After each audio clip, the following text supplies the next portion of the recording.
So we are currently in the Gilded Age, and we've been looking since the beginning at how the Gilded Age leads to modernity in America. We get industrialization, we get the building of cities, we get new innovations, and everything's looking great. But we started to look a little bit deeper into the philosophies of laissez-faire and how the government is hands-off and our businesses endorsing social Darwinism.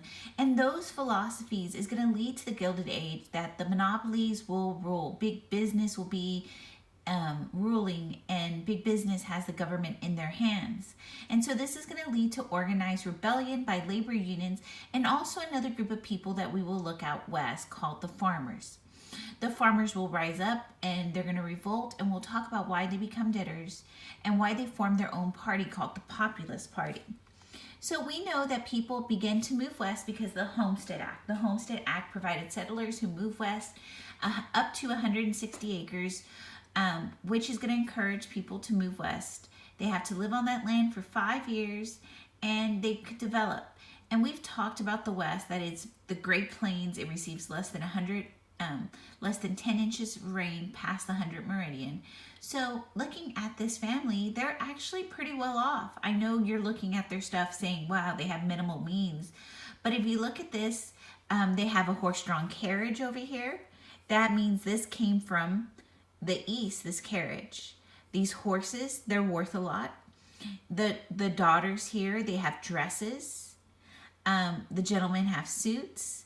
And I know another weird thing we're looking at, I want you to look at their roof. Do you see right here? I know that the grass is made out of roof. I'm going to talk about that in a second. But do you see the wood right here? Do you see the window? Do you see this door? All of this was made from wood. There was not much wood in the Great Plains. So all of this wood had to be brought in by the railroad. So that means that they had to have substantial money.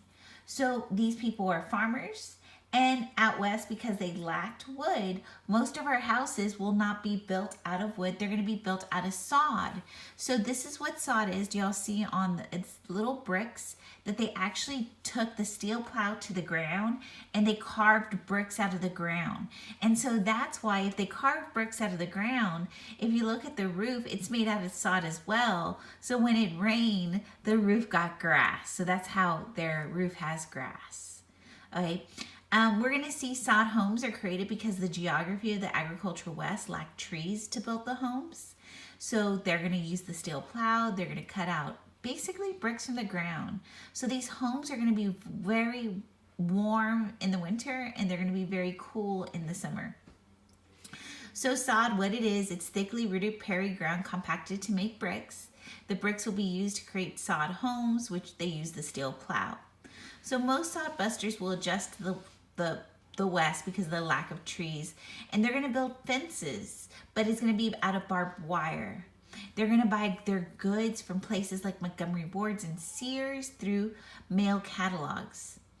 Most farmers are going to face economic problems such as low prices because they're going to produce cash crops. And by producing cash crops, that means they only produce one item, causing an increase in its supply, causing the price to go down. And so they're going to see that farm products are, they're facing problems because no matter how much they produce, the price will go lower. So they want to deflate the currency, and they have issues with deflated currency because that means that they actually take home less. So farmers are going to be driven further into debt because their machinery that they buy are going to be bought on loans, and they're going to have high interest, up to 50 to 60%. And so when they increase their output, they lower their prices that they're getting back. And so we're going to see that the revolt of the debtors, the farmers, is going to rise up because of the amount of debt they're in. So one of the early organizations that the farmers create to deal with their plight, to enhance their lives, because they do live far away from other people, is the Grange. And again, the Grange was just some group formed so that the farmers could socialize and get educational materials on how to better farm and to have activities such as dances. So farmers will begin to realize at these social activities that they're at the mercy of big business. the Harvester Trust, the Barbed Wire Trust, the Fertilizer Trust. And again, trust means monopolies. And they begin to face these issues that, wow, those businesses are profiting at our expense. Businesses are profiting from the tariff, and they're not getting protection. So the commencement of this social organization is going to lead to a political outcry that they should be able to get their government to do things that will help the farmer. And the farmer says that he's essential to everyone. He feeds all of Americans, from the merchants to the shippers, to the priests, to the soldiers. He feeds everybody in society. And so the government should look at him as being a vital resource to our economy, just like the businessmen. So the Grange will turn political. They're going to create their own grain elevators. If you don't know what a grain elevator is, a grain elevator is where farmers store their surplus agriculture and create their own warehouses. The Grange will start electing members to state legislators and to Congress. And eventually they're going to pass their own laws that are going to regulate the railroads, that railroads cannot charge them astronomical astronomical fees. And so the Supreme Court's going to come in and they're going to say these Granger laws are unconstitutional. A state cannot regulate the railroad, only Congress can. And so farmers begin to support the greenback labor movement that wants the production of more paper money, because that will lead to inflation. If inflation occurs, yes, prices increase, but in the end, prices increase, which causes wages to increase. If prices increase, that means farmers get more for their product. So the Grange, along with the Greenback Labor Party, will unite. And we see another group that the Grange unite, which is the Farmers Alliance. The Farmers Alliance purpose is to break up the railroads. Again, the railroad is a monopoly. We've talked about them having pools, that they're only in certain areas. And so farmers are going to get to unite against them, saying that they should be able to control. And the alliance will exclude people who are sharecroppers, tenant farmers, farm workers, and it will even exclude African Americans. So the Farmers Alliance is a segregated group of white farmers. Farmers will unite with labor. They realize that if labor is against business, they want inflation, they want improved working conditions, that if they unite together, they could have a bigger voice. So the Grange, the Farmer Alliance, and industrial workers and miners will form the Common Man Party. The farmers and the workers want to unite against the rich industrialists who our government is favoring. They want to demand that the government comes in and regulates business for the laborer to improve working conditions, to improve pay, to improve hours, for the farmer to at least give them some protection or lower the tariff. So what will happen is our farmers, the biggest things that they're against is the railroad. The railroad brings in manufactured resources for them, and it takes out their produce, their stuff to market. And so this is the biggest thing the farmer wants to attack, is the railroad. And if you look at this railroad, it kind of looks like a snake, giving it that connotation of evil, and it's kind of wrapping its power around Congress. So the Populist Party will form, and the Populist Party is trying to attract both farmers and workers to take down the control of the Republican Party. They believe in bimetallism, that we should bring silver into the money supply. If we have silver and gold in our money supply, we could produce more paper money, which would create inflation. A graduate income tax. That means that a graduate income tax, that if you're poor, it charges you less. If you're middle class, it charges you a little bit more. And if you're rich, it charges you a lot more. This is similar to what we will see later called the 16th Amendment that leads to the federal income tax. They want the government to own the railroad, the telegraph, and the telephone. If the government owned all of those businesses, it would lead to regulation of prices, bringing down prices to make it more affordable for the common man. They also wanted the secret ballot. We know that the political machines were tying up voters, forcing them to vote a certain way, the immigrants. But we also know that factory bosses were telling workers that if you didn't vote Republican, don't come to work tomorrow. And so the secret ballot is going to be something that the Populist Party will champion, that will eventually become something that is modern day. The Populist Party also wanted to champion the 8-hour workday to attract the labor voters. And this is another reform that the populists will be able to achieve, not in their time, but later. So a lot of the reforms that the populists want are not achieved in their time, but they will all be something that will be done today. They wanted the government ownership of the railroad. That isn't happening today, but the government will regulate the railroad, the telegraph, and the telephone. And also they wanted the direct election of senators. At this time, senators were not elected by the people. Senators were elected by their state legislator. Because of the populists wanting to elect their senators, this will lead to the 17th Amendment.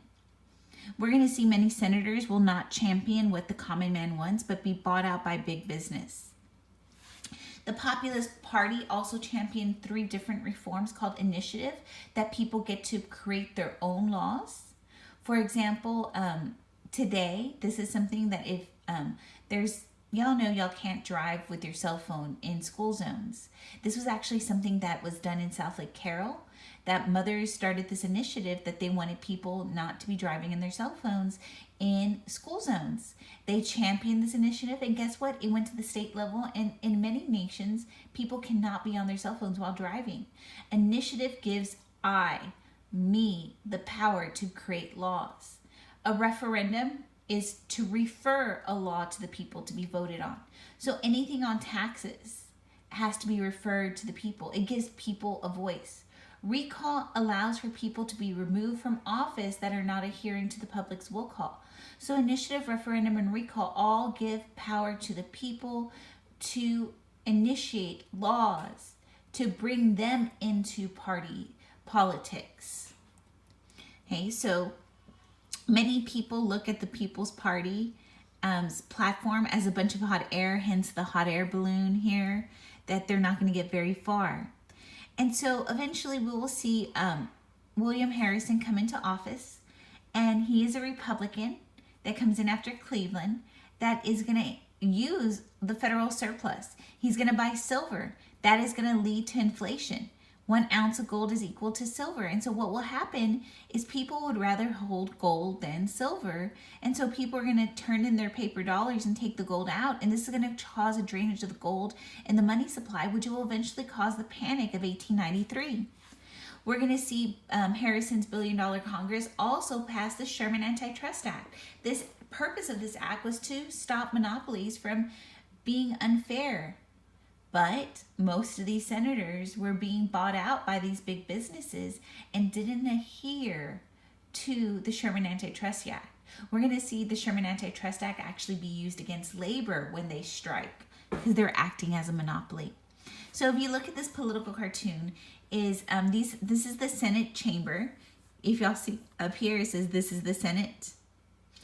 It is for the people, by the people, but it says it was created for the monopolist, by the monopolist, for the monopolist. Did I say for the monopolist? The Senate of the monopolist, by the monopolist, for the monopolist.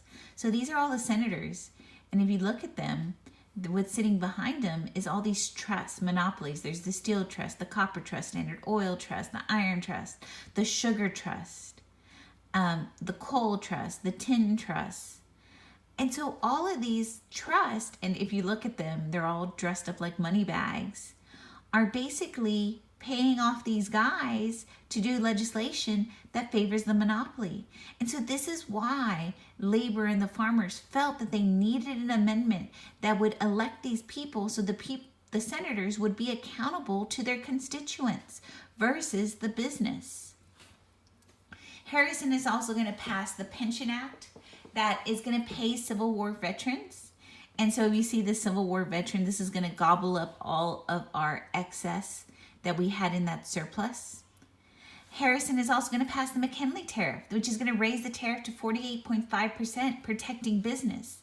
And so we see workers here, farmers here, handing over the tax revenue because these trusts are going to make foreign goods more expensive. And so again, our businesses are still controlling the legislator. If you see this sword right here. And so this is why the populists will be able to attract people to their political party. The next issue is the Homestead Steel Strike. This is Carnegie's steel mill. We're going to see Carnegie's workers are protesting wage cuts, and also that prices are still kept high in the company town and company grocery store. And these workers are going to strike. He's going to use a private army called the Pinkertons to come in to take out the labor union. And the labor union will fail. This is going to set the notion that labor is not as strong as business, and businesses will prevail. So in 1892, we're going to see the Republican Harrison, who favored business, going to run against the Democrat Cleveland. And then we actually get a third party, the Populists. The Populists receive 1 million votes, and they get 22 electoral votes. They win a couple of congressional seats. But the Populist Party takes away votes from the two dominating parties, which will cause the two parties to look at the populist demands and begin to adopt them. So the Panic of 1893 occurs. We know one of it is because of the overbuilding of the railroad and speculation on Western land, labor disorder, that wages are falling, they're demanding higher pay, the agricultural depression because farmers have overproduced, causing prices to go down, farmers' debts, farmers because prices go down, they can't pay back their debts. And when the panic occurred, people, instead of holding paper money, they went and got all the gold out of the bank, resulting that there was silver there and our money was worthless. So the results of the panic is we see 15,000 businesses closed, 5 million banks collapse, 3 million people unemployed. And so farmers and veterans will demand that the government do something. We're going to see Coxey Army is actually a veterans group that wants the government to step in and stop the panic, either by employing people, creating inflationary policy, creating work. And the farmers and workers will demand change, but again, our government is in the hands of business. So Congress's action to appease them is they do repeal the Sherman Silver Purchase Act. They realize that the silver is what caused people to take the gold, which caused our money to lose value.